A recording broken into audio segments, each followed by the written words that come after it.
So welcome everyone to our BLM Seacoast chat.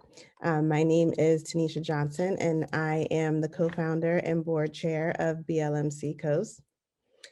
Before we get started, just some Zoom etiquette since we are not on webinar format. We do ask that you turn off your video so that only the panelists are shown. You can also pin the speakers to your screen, and you can do that by clicking on the three dots on the right top corner of each person's Zoom screen once I introduce everyone. If you can't do it, it's okay. Don't worry about it. Just trying to make things a little bit easier for everyone. Please also remember to mute your microphones, your mics. Any questions or comments, please put it in the chat and we will try our best to get to them tonight or reference them in the next panel. So let's get started. Tonight we are talking about the strength of Black women. Black women are often described as superwomen. We normally say this as a compliment, and it's received positively when compared to other blatantly negative stereotypes about women that cast them as sexually aggressive, lazy, loud, and or ghetto. Some may even consider the strength a birthright of Black womanhood. Black mothers are praised for overcoming structural issues of racism and poverty through hard work and self-sacrifice and are expected to be the pillars of the Black community. However, over time, this burden of strength harms Black women's mental, emotional, and physical health. Too often, Black women struggle with expectations and responsibilities that lead them to neglect their own health and well-being. And there's little discussion about the particular challenges Black women face, and still less done to even help them meet these challenges. So it should not be a surprise then that Black women are more likely to die at a younger age than women from other racial groups. And while some efforts are being made to address these racial disparities in healthcare for Black women, there is an overwhelming silence about how we can improve the overall health of Black girls and women by focusing on their mental health and emotional well-being. So in this two-part series tonight and next week, we are going to unpack the myths and truths about the strength of the Black woman. And first, I would like to introduce our panelists. So as I say your name, do a little wave so everybody knows who you are. We have Jamie Grogan. She is a New England resident since 1999, mom of two daughters who are both in the Air Force, small business owners, and fur mom to two huskies. She's a podcast host focusing on the roller coaster ride of entrepreneurship. We have Sharon Harris. She's an educational consultant and certified life and career coach, assisting students and families as they navigate and identify educational and career options. In the last 16 years, she has developed an extensive proficiency with dual specialties that has enabled her to design and develop a uniquely effective approach to the coaching process. Clients of all ages benefit as Sharon encourages them to consider and explore what's next from a more comprehensive, thought-provoking perspective. We also have Janelle Davis. She is married with three children. She grew up with her adoptive family, received a bachelor's at Riviera University in Human Development.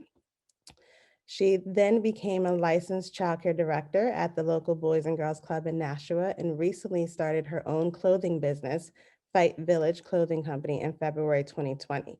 Her journey has led her to meet amazing people, and she's living a life to inspire and empower those around her.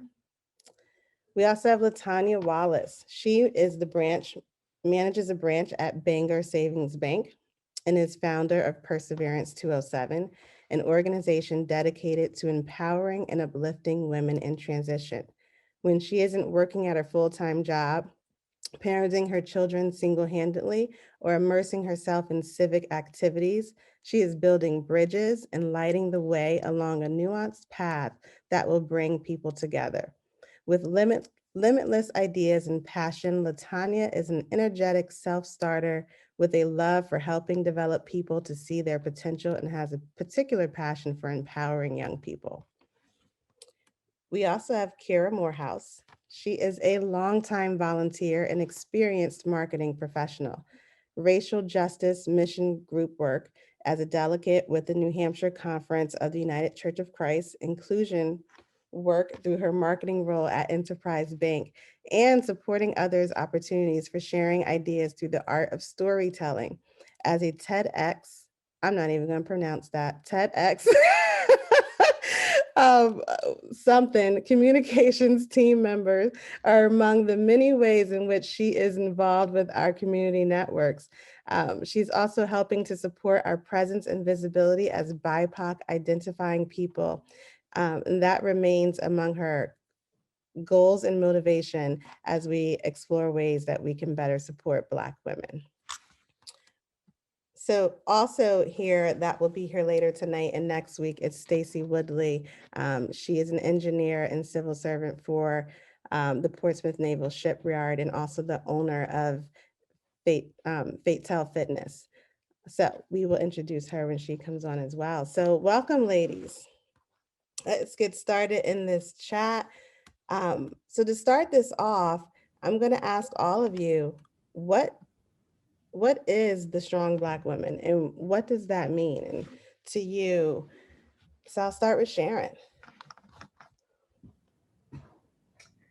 Strong, carrying a lot of weight, carrying a lot of things on. For me, it's reflection. I go back to my grandparents who've always, my grandmothers, both of them, took responsibility for everyone in the household, whether they were born of their body or born of their neighborhood. That is the role that Black women have always filled. What was needed to be done is done. I would start off with that and see where the rest of the group takes it. Jamie, I'm taking it to you. Strong is responsible, getting things done no matter what, and doing it for everybody else. Latanya. So I would say that a strong Black woman is a woman that's resilient, full of wisdom. And look, we create generations. Yes, that is something that is never going to be taken away from us. So, and then also there's a vulnerability aspect that comes to also being that strong Black woman. And yeah, I think that's kind of where I would start anyways. Janelle, what are your thoughts? For me, I feel like it's the essence of who we are because of everything we've had to endure. I don't feel that being strong is a choice, more so than it being kind of like a survival tool for us. Kira. For me, I feel like you hear a lot about feminism, and I know a lot of Black women who embrace the idea of womanism, but ultimately we've been doing it all along. Like you hear a lot about other communities talking about having it all, doing it all. We had no choice. We've had to do it all. And that's been handed down to us as part of our heritage. I think about my own mother and my grandparents, my grandmothers, and we never had a choice of not doing it if we wanted to survive and help our children and their children's children survive. So it's just something that we've just become ingrained in us. So you touch a little bit on the birthright of Black women. And I swear we do all have that birthright for some reason. And I just don't understand how we even get to that level of it. So what are you guys' thoughts on that birthright? Do we just make it up in our head? Is it something we pass down to our generations, to kids? Is it a good thing? I don't know. Maybe. I mean, it probably is. It's probably why we're so strong. But what do you guys, I'm going to open this up just for us to all just have an open convo. I'm not going to point us all out. We're just going to go. So what's the birthright? I'll go first. Honestly, this question, it took a lot for me to come up with a response. Honestly, I feel like it's more than just a birthright, but also like a birthmark. It's, a birthright is something that we're entitled to. And it's also something that can be taken away from us. Whereas this isn't a choice, like we just have to literally do it. It's just something that we're born with. And I feel like strength is a mental habit that we cultivate without even thinking about it. It's just kind of like we're born and it's just like autopilot, like we're just doing, just because of everything that we see, everything that we hear, and everything that we feel, being in different types of environments. So it's not necessarily us thinking about it, it's just we're just doing it. It's coming to us. I think it has a lot to do with what our mothers did, at least for me personally. I learned to cook when I was 6, clean the house when I was 6, walked my little brother, who was less than a year old, home from the daycare, literally on my hip with a shoestring key around my neck. And I was in kindergarten. And that was a responsibility. And he was my responsibility until I was 21 years old. But my mother was the oldest of 10 kids. So, she just taught me what she did, what she was taught. But there's a scene in a movie where Cicely Tyson's talking about, because Black men were sold off, we had to take that burden because they were gone. And now we don't know how to not do that. Right. Mm. I will say I agree with all of that. And it makes me think, I'm a mother of 2 girls, 8 and 13 years old. And it's been eye-opening for me as a mother to see them go through their life stages and realize when I was their age, I also had more responsibility than I probably should have. And not repeating that or handing it down. Thankfully, I have the means where I can, not have to have them be so self-reliant all the time. But just that standard of not being allowed to fail, always being told you have to be twice as good to compete with people on an uneven playing field, from the time you're in your early years of education. And, the secrets we keep, because I was a latchkey kid too, because my mom was working 2 jobs and going to school and trying to raise me. So, don't tell anybody you're going home alone and don't open the door for anybody either. So it's just all that stuff that I'm so thankful I don't have to pass on to my kids. But I do worry sometimes, like, are they going to be strong? Are they going to be as strong as I've had to be when they need to be?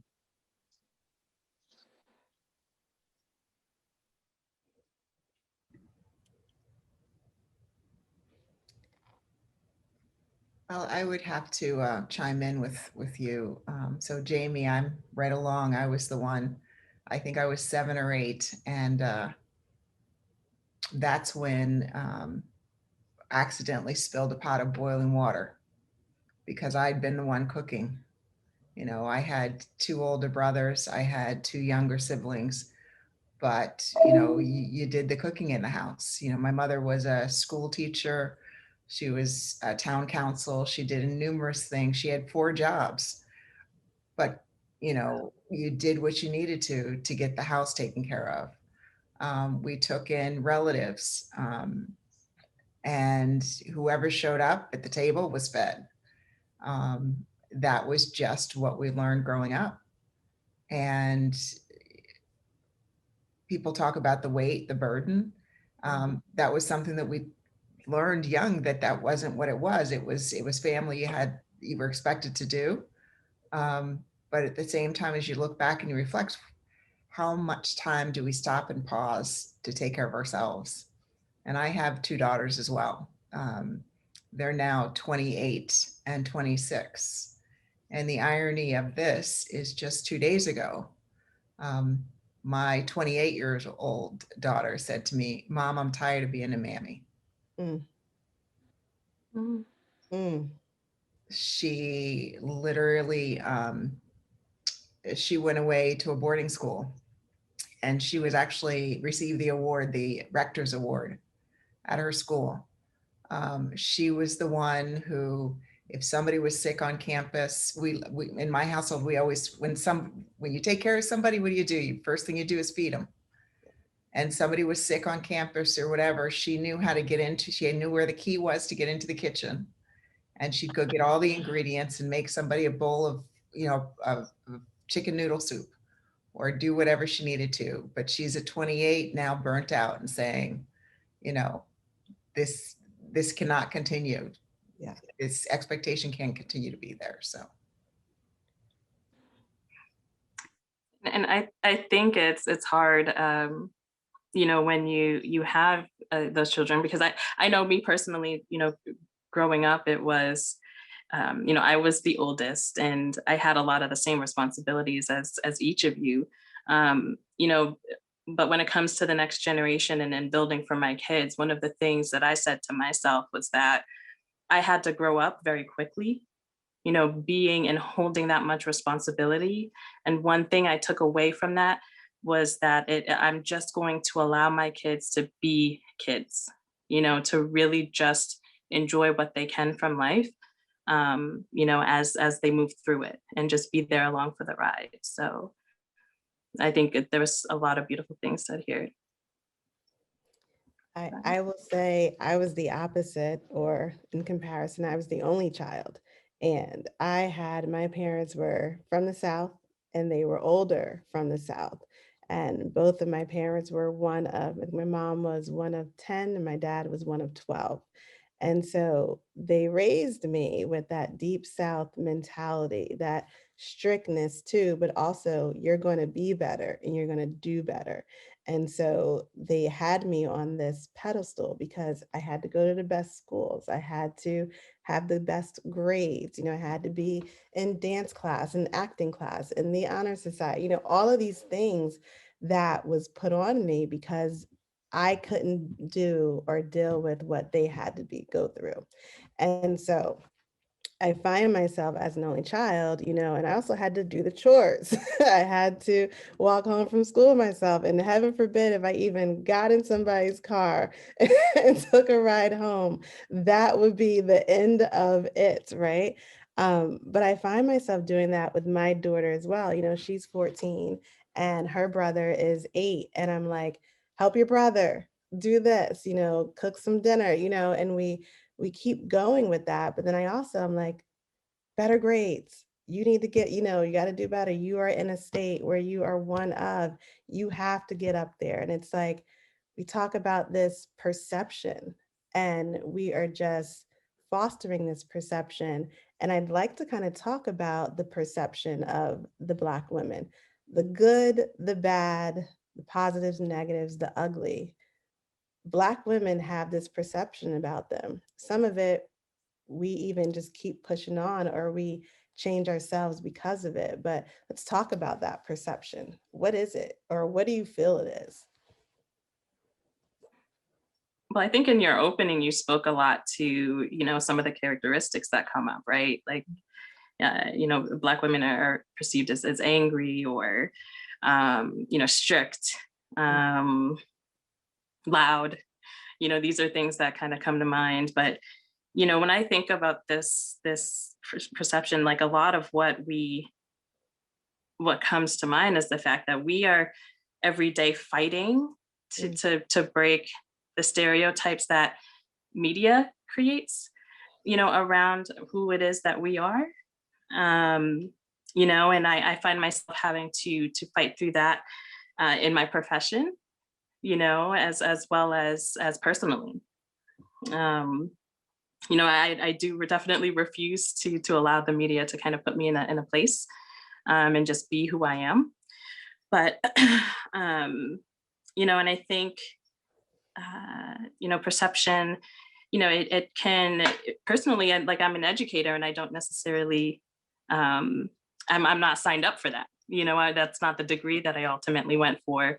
So it's something that it's just part of my everyday, which can be a positive and a negative, you know, when it comes to that. But yeah, I think that's all. So my mom, when I was very, very young, showing any sign of emotion was a negative. Crying made you weak. Any sign of any kind of vulnerability made you weak. And she taught me, you can function in anger. You can't function when you're sad. And so I walked around with a chip on my shoulder because I can function that way. I can tell people to go jump off a short bridge and not be sad.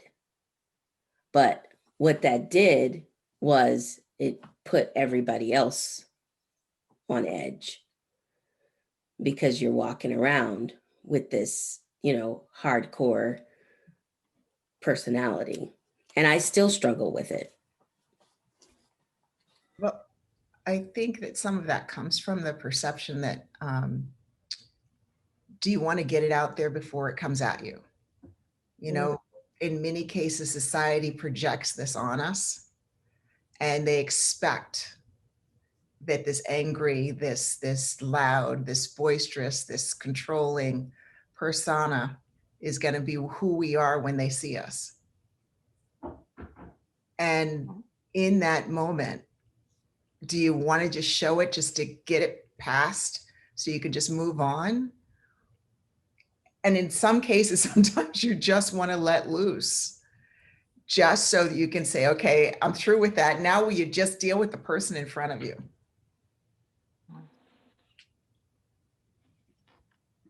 I would like to chime in and say there's that persona, the struggle, right? Because first you have to be tapped into who you are within yourself in order to have that confidence to show who you really are to everybody else and to show up and be visible in all those situations we're in, but as a parent or as a professional, or in our, you know, personal relationships.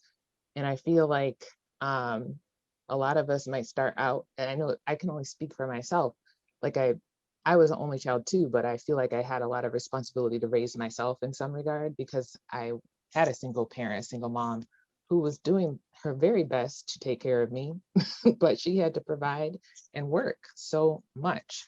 And when I think about that, like I said, just the things that we're not allowed to share of ourselves because, you know, you're told, you know, you could be a target of like the system if they know you're home alone. Or if you have parents who are dealing with, you know, unhealthy coping mechanisms, again, you don't want somebody coming in and saying there's neglect or there's this and that, because that could be the perception, but in actuality, the parent is doing the best that they can in that situation. And the kids are taken care of. It's just not looking like what the social norm is around them, maybe. So there's that. And then how do you kind of come to terms with that after you get off on your own? And then you're kind of rediscovering like, oh, it's okay to talk about my life and who I am and share pieces of myself. And like we all end up having to wear a mask at some point in our life to try to fit in and get to that point where we're comfortable in finding networks where we can be authentic and trust the people around us to, you know, have that mutual trust of acceptance.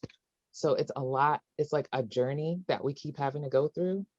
Because I mean, I can think about being young and, you know, trying to fit in and maybe trying to dress a certain way, trying to like straighten my hair because I thought that was like acceptable. And then just getting to a point in my life where I'm like, I have to be who I am. And people either love it or they don't. And, you know, thankfully finding community where people do love it. It's interesting you say that because you talk about this perception, and it's the perception of the outside world and within ourselves. And I remember when I was younger, I went to an all-girl Catholic high school. I was in, private Catholic school for elementary school.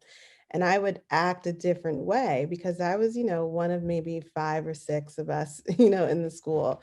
And when we were in class, we talked different. We didn't talk about certain things. Our mannerisms were different. As soon as we left the classroom or amongst ourselves, it was like we were totally, different people. And I do it even still to this day, even at the age that I am now, as much work as I'm doing on knowing myself and, being who I am and all of that. I still find myself, I'm at work and it's like there's a different tone. It's a little bit higher in speech, and I'm always pausing before I'm talking. And I'm just like, wait, let me make sure I say this the right way. Let me make sure I fix my face so I don't come off as angry and aggressive or have with the side eye. And let me tell you, not having side eye is the hardest for me if you know me. So, it is just like we do this and we do it all day long. My daughter said to me one day, she heard me on the phone and she was like, why are you talking that way? That way? She said, you sound ridiculous. And I said, my code switching white voice. So, so that no one's My kid- uncomfortable. My kids call it the customer service voice. Because we can't make anyone feel uncomfortable. That's our burden because we are the ones with the perception. So we have to make sure everyone else is okay around us. And that, to unpack that, I don't even know where to even start. So how is it to live with that weight? It's heavy. I find myself every day, it's getting a little bit easier. To get to my natural self. I think I'm getting to this point after doing a lot of this work to say, you know what? I am who I am and I love me. It is not easy to do that. It takes a lot of, I am who I am and I love me. I am who I am, you know what I mean, on a daily basis, or take me or leave me type of vibe, but it's heavy and it's seriously a weight that goes back to this whole, we are strong Black women and this is what we do, so it is what it is. I ask that question of everybody here. How's it feel to deal with that? I think everybody deals with it differently. For me, it came out in rage. I was always angry. I was a rageaholic. And it took literally fighting with myself in a conference when I was being told that I was not getting a promotion. And all I wanted to do was flip the table and smack the you know what out of that lady. But I'm in an educational environment and that would not have gone over well. And I didn't have bail money. So I'm thinking to myself, I'm clashing within myself saying, that's not a good idea. You really don't want to smack this person. And I'm like, yes, I do. And so that's the weight, everybody deals with it differently. And it wasn't until I call her my rage coach. She doesn't like that, but that's what I call her. But for her to help me unpack every time that emotion comes up, that rage comes up, and to follow it back, the first time you felt that was when and what was going on, and then to unpack that. It's taken 18 months already. And I would say, I mean, it's exhausting.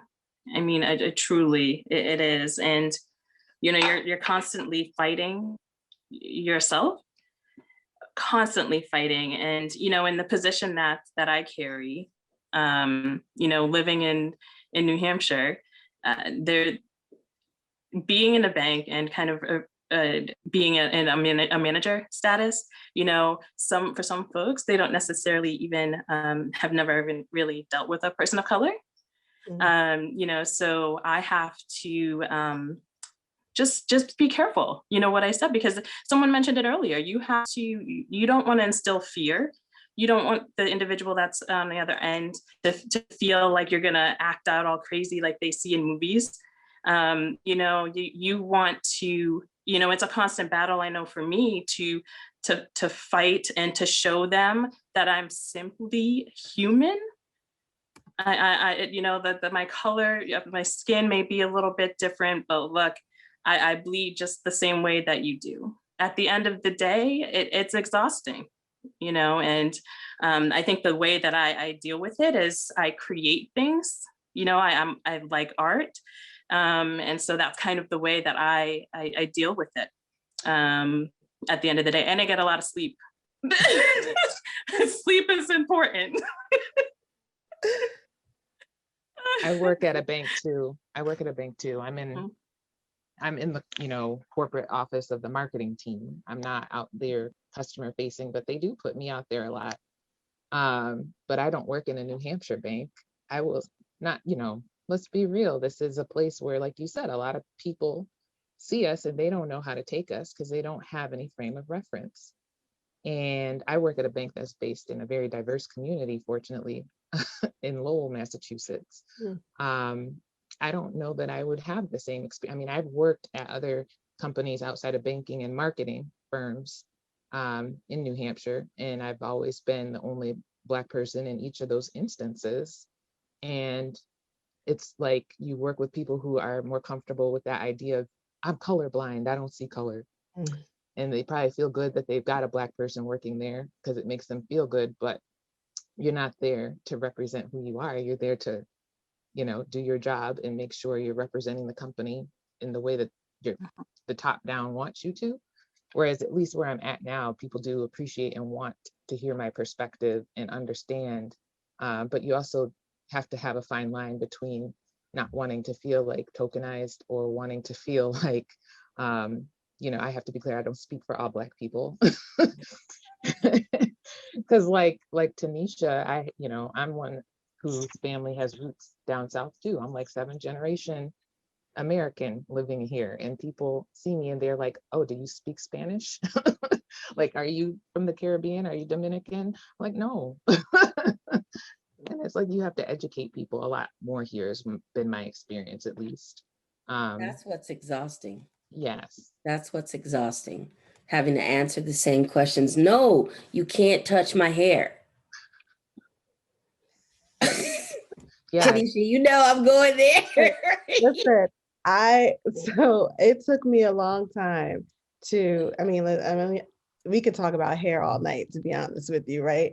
But, you know, for years, all I would wear was weaves because I just did not want to deal with the whole, oh my gosh, your hair is so different. It's so pretty. How do you do that? You know, how long did it take? Did you have to sit there hours upon hours? Oh, I wish I could do that to my hair. And I get it. It's a little bit of a fascination and it's curiosity. And a lot of times it doesn't come from a negative place. However, it is exhausting to every time I would show up with a different hairstyle, it would be the questions. And one time I got so furious, I stood in my office and I said, people, just so you know, about every 3 months, give or take, my hair is going to change length, color, style, you know, just so you know. But I would never go in, you know, and I would vary in braids, you know, and weaves, but I wouldn't go beyond that because going beyond that is like, whoa, for folks who don't have experience. And so I just started wearing twists. And when I switched to twist, it was like the world just ended for people. And it was like, oh my goodness, they're so beautiful. And they'd be like, whoa, are you about to touch my hair? You know, and you still dealing with that in 2021. And, you know, we're not saying the standard compliment, but it is, I think we need to understand as other nationalities, races, cultures, whatever. It is exhausting for us as Black women to always have to explain why we look the way we do. We don't say that to y'all. We don't go up to you and say, oh my gosh, you cut your hair. It's just like, how did you get your hair to do that? It's so Right? curly. Yeah. How did It's I get my literally hair to just do that? It grows out of my head like this. God made right. my hair curly, just like yours It's is straight. literally just like, oh, that's beautiful. Thank you. And that's the end of the discussion. That's it. Because if they go further, I always look at them and make them as uncomfortable as I am. Well, one of the things that recently came back, and again, you're having discussions as your children grow older. My oldest daughter, who's the 28-year-old, who's now living in Austin, Texas. So she's made the move from this region. And she said to me, how many times do we have those conversations with our kids when they're young? So she was here in school and she would wear her hair in braids and sometimes have the little beads in her hair.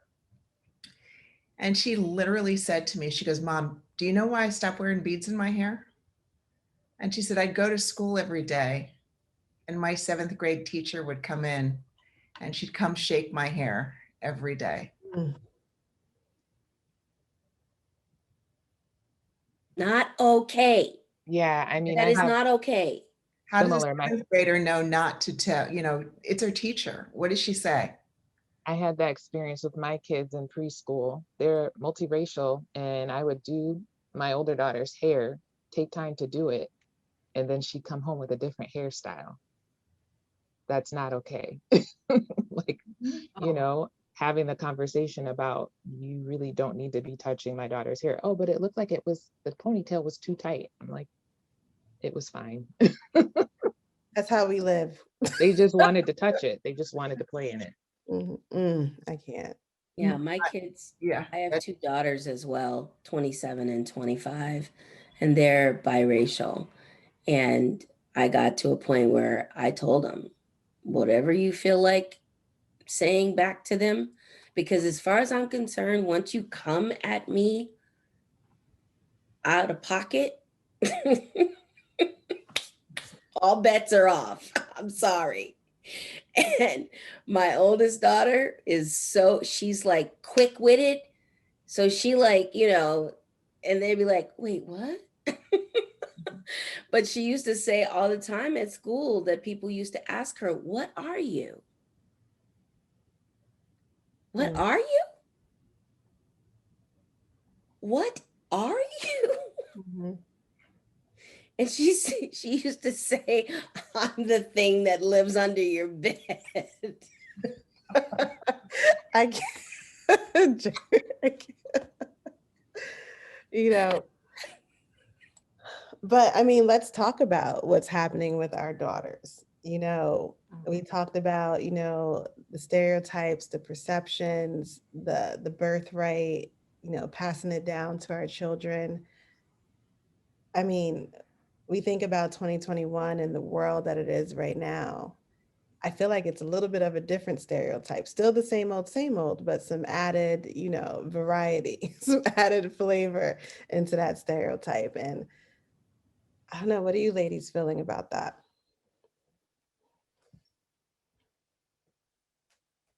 And I know for my oldest, who's 16, it's a constant battle for peace, in their lives. But one thing that I do say to my children is, living where we do, as a woman of color, like you've been given a platform, right? So you have this platform. So when you walk into a room, own that, right? And don't see it as you're the only person of color in that room. See it as an opportunity to speak and make an impression like others, unlike others in that room, right? So you have this platform to use that, use that in the most positive way as an individual, and love yourself as you are. It's the hardest thing it's the hardest thing for these kids these days, because again, I go back to social media all the time because it literally is the bane of my existence when it comes to my kids. Mhm. So at the end of the day, they are influenced by so much, and we just have to allow them and find ways for them to dig into their own strength. Like my daughter, she does, like, it starts the day with 3 positive things about yourself, like 3 things you love about yourself. That's how you start the day. It should be, if you start that way, you're going through the day and on a positive note, at least. So it's hard with these kids, but it's, we just got to provide as much direction as we can, and whatever that looks like for our kids. I'm gonna go to Janelle and have her kind of I talk. was gonna unmute because I do have something to say. Like, I was just waiting. So I have 3 children. I have a son who just turned 12 yesterday, and then I have a 9 and 10-year-old daughters. And when my youngest was maybe 4 or 5, we're just sitting in the living room, and she's just talking, and she says, "I don't like my hair. I want straight hair, mommy." And I was like, "Why? I always do your hair braided up, twisted up, whatever." She goes, "Because all my friends have straight hair." And it really blew me away. And it really broke my heart, because I'm like, what am I doing wrong? Why doesn't she love, herself? Why doesn't she love her hair? And she hates getting her hair done, and it's not her fault. It's just, what we have to go through. So over time, just trying to encourage her to, love herself and who she is. And of course, at night, I look up, there was a kind of like a little study about the kids looking at different colored skin tone dolls and saying which one is the pretty doll. So when I saw that, I called my other daughter aside and I said, "Which one is the pretty doll?" Just to see like what she would say. And I was blown away because she was like the white girl, and I was like, "Oh my gosh, I'm doing something wrong." And it's really hard because we want our children to love who they are and all of that. But we're also afraid of them just being who they are. And like my oldest, she's very outspoken and bossy. And I'm like, girl, you gotta tone it down because they're not gonna take that from you. You can't just say whatever you want and think it's gonna be okay, even though everybody else can. So it's hard because I feel like I'm crushing them, trying to keep them, from being too outspoken and being the kid that's always in trouble and I'm having to go down to the school. But I also, don't want them to look at themselves in a negative view either. So, I mean, raising kids, it's hard today as as it was 1,000 years ago. It's not an easy thing. It's just finding that kind of balance. I will say raising girls, I have the same, Janelle, the same fight inside as you do. And I look at my daughter and she is, you think of me, she's me on, level 10, because she's 14 and doesn't have the experiences yet to tone it, to tone it down. And I also am telling her, you can't talk to people that way, watch your face, watch your tone, and I don't mean the regular, I'm not talking about just disrespect. I'm talking about regular mannerisms of how we are as the Black culture of us, and she loves the nails and she likes them long, and, and she dresses a certain way. And I'm like, Sanaya, maybe we should do something different. And she's like, no. And I find myself too feeling like I'm squashing her as a person, all because we're still back to the perception of the Black woman and the negatives of it. And we know as adults, the fight we had to go through to get beyond the stereotypes so people can go and not see us as what they see on TV, but actually see us as a person. And I struggle every day as a mother, and it's so hard. And it's sad that we're still saying this is the same struggle our mothers had. And there, might be a different era, a different time, but here we are in 2021, still struggling to teach our daughters to be themselves. Well, that's the key. You said teach your daughters to be themselves. Mm, And that might mean that they want the flashy nails and, the aesthetics that we love. And that's been hard for me too. But I think that's the starting point that I always come back to, of allowing them space to figure out who they are, which might be different from who I would have assumed they might be. That's the thing. As a parent, you have expectations and your own perceptions, but you can't project that on your kids. You can, but I mean, I have to find a balance of not suffocating who they are developing into as individuals, which looks different from what I was at that age in some cases. And because ultimately, if they can't accept themselves and love themselves, then they can't be comfortable being themselves in front of other people and finding people who accept them. And I feel like it's that idea for me of passing down as much of our history as I can to them. And that includes our family history, but it includes our culture history, our bigger culture history. And the idea of like recognizing we're in a place where we're not fully represented all the time. And you're not always going to find people who you can relate to, but this is where you come from at least. And it's up to you to grow and figure out where you fit in. And I don't have the answers. I don't have all the answers. But I try to expose them to as much different types of experiences as I can, including our own Black experiences. And like I said, going down into Massachusetts sometimes to find that more diverse experience, going home to visit my family and such. Sometimes that's what it is. But it's not easy, and I still don't have all the answers. I told my youngest daughter, because she's my mini me, and like you, Tanisha, she's me on 10. oh boy. I love you. Listen. And I remember when she was 5, she missed the cutoff to get into kindergarten by 3 days. And I went to the principal in tears. I was like, do you know what you're doing to me? You're telling me that my child is going to be 18 6 weeks after she starts her senior year in high school. Please don't do this to me. Please, I'm begging you, don't do this to me. I said, you know that child. But I told her that other people's respect ends when they aren't respecting her. And that was her boundary.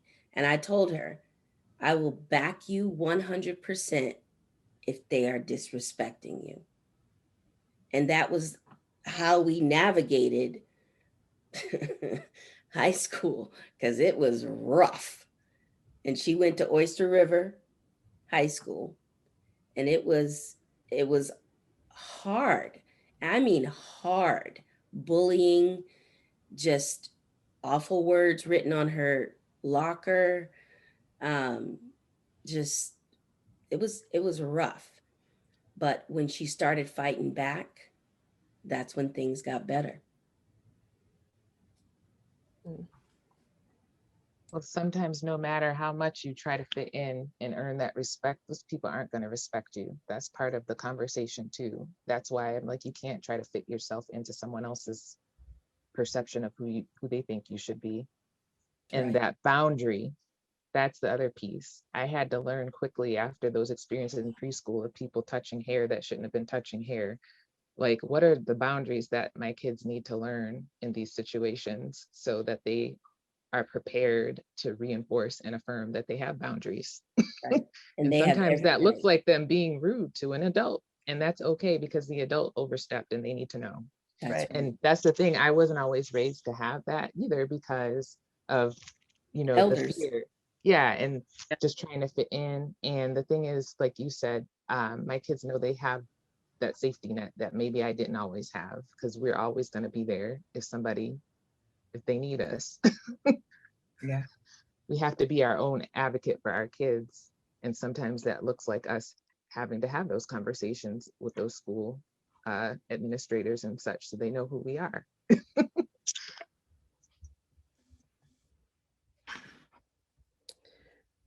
I will, we're coming up on our hour mark. We have 5 minutes left. This went by so quickly because it was just so good. I'm going to ask this final question to lead us into next week. Does being a Black superwoman come with a price?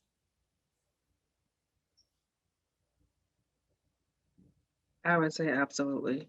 We sacrifice everything that we have, and most importantly, it comes down to our health, because we're doing so much for so long, taking care of everything.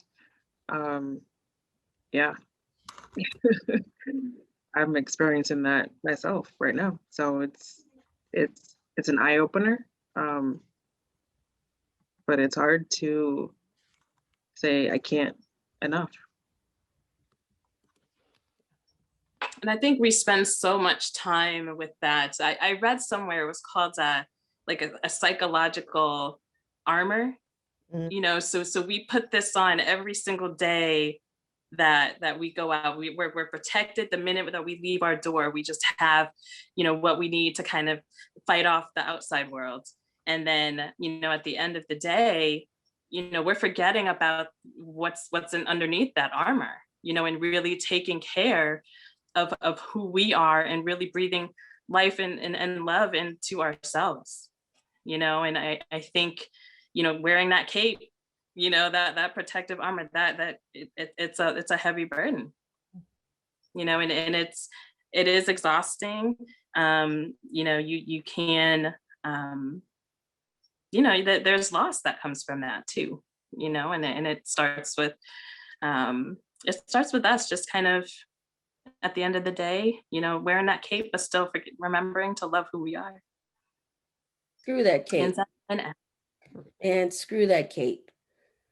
That cape almost cost me my life, because I tried to kill myself in 2018 in February because of that cape, because of the burdens and all of the heaviness and the not knowing how the hell I was going to get out of where I was emotionally, spiritually.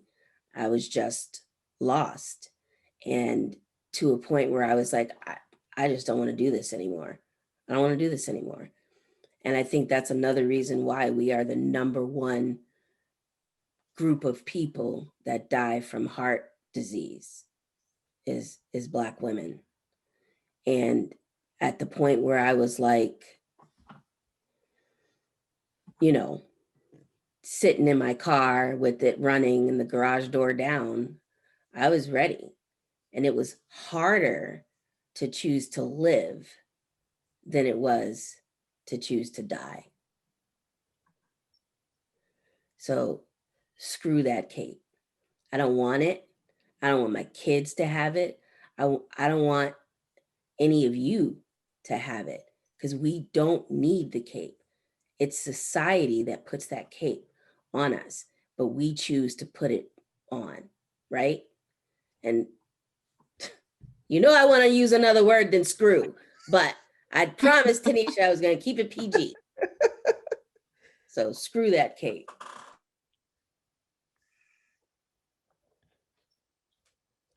I think it comes down to the ability to breathe. Mm. How many times do we just stop to breathe? Whether it's, as soon as those eyes open, you're running. And when your head hits that pillow, you're gone. And when did you stop during that day to pause and think about what you needed as an individual, as a woman? Because somewhere in that day you didn't fit in. There was no time for you. You weren't in the schedule. Mhm. And that's the challenge that's faced. And I think that that's the piece that we all have to come back to. Practice the pause. I love that. I will say something that was a big turning point for me in my 20s was like learning how to meditate and focus on that breathing with intention, and just being able to observe how I was feeling and the thoughts that come up and then let them go. Or maybe you focus on it and work through it, but you have to let it go at some point. Mental health is a huge thing that we don't talk about in Black communities and Black families. And sometimes constantly showing up is the thing that wears us down to the point of like the things that we deal with not getting dealt with within ourselves. And it's okay to not always want to be in the spotlight. Sometimes we have to retreat and take care of ourselves and admit that mental health is it's a real thing. It's not something you can pray away. Mhm. And you need to find good healthcare providers who can help you with that too. Because I think there's a perception that we don't feel pain the same way as other people do, physically and mentally and spiritually too.